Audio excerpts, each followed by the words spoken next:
Uday, the big question, what are the expectations in the market amongst market operators, investors, on what they'd like to see from Nirmala Sitharaman? Let's start from there. Well, I'll tell you what they don't want to see. Given the episode of the Adani turmoil over the last 7 days, I think the one thing which will derail sentiment further is the issue of capital gains tax. And I think if you ask private market people privately, they will tell you all other things are fine.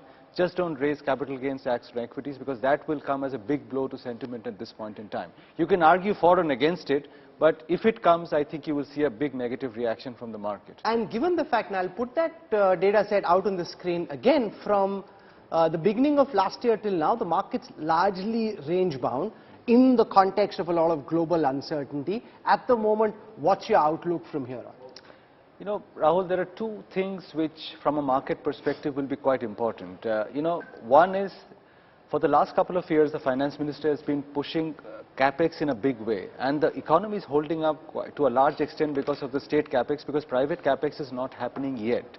So this time, because we are running close to the elections, if the FM says that I'm going to go slow on capex and move some more money towards consumption at the lower end of the pyramid, that may not go down very well with the market. I'm not saying it's a bad thing to do per se, but it may actually come as a little bit of a setback. So we need that 7.5 lakh crore capex number to go up to 9 lakh crores. But this is beginning to frustrate those in government a lot. The fact that India Inc. isn't stepping up to the investment party as much as they should, given that corporate taxes have been reduced, the pandemic is largely behind us, capacity utilization has still been in the mid-70s. The government is saying India Inc. must do more.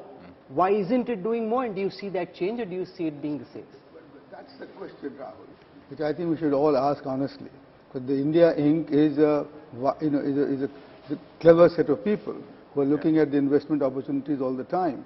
If they are not moving, and if the capex cycle is not turning, despite all that has been done over the last 8 years, as has been pointed out in the economic survey, I think an honest questioning, introspection has to be done. Why do you think it's not happening? Why this is not No, happening. I speak to businessmen, and you can correct me, in Mumbai, they say there has still been far too much uncertainty over the last 8 years. They haven't, both global and domestic, not all completely, they don't blame entirely the government, but they say, post demonetization, for example, there was a sense that we are not sure what this government will do next. No, but you see, but my take on it is what we were discussing earlier, which is that the investment, the ease of doing business in the states hasn't changed as much as it should have been.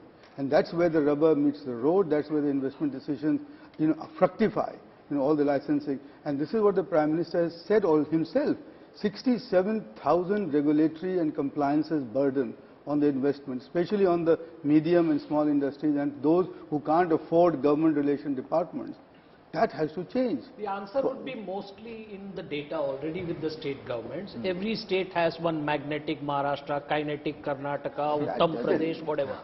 They collect MOUs of 1 lakh crores, 5 lakh crores, 7 lakh crores. They don't find out why those investments didn't happen. The center has the wherewithal to ask the states to let them know what was the translation of that.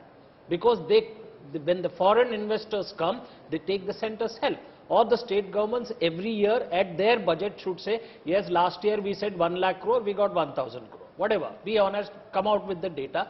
Why didn't the guy, there are exceptions why Foxconn didn't come to Maharashtra and went to Gujarat, that's a separate story.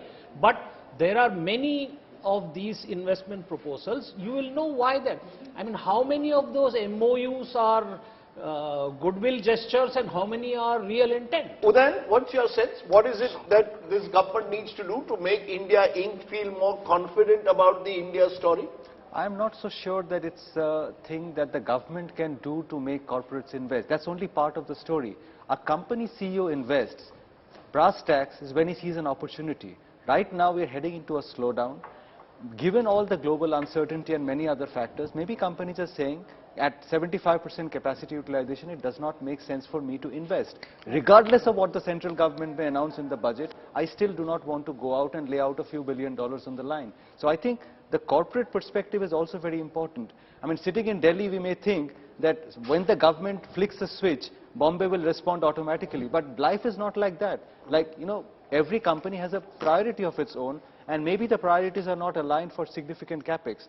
Also on the point of the state capex, last year I remember Mr. Garg was also pointing out, there is one thing to make a capex outlay from the finance minister, but a lot of it is rooted through the states, and the states don't implement as well as the center, and therefore between the headline number and the actual implementation there's always a huge gap, and the numbers bear it out. I mean, given the amount which was laid out last year, the center has been at one level, but the spending at the state level is nowhere close to what the center has been at. So, India is center plus states. It cannot happen all in New Delhi.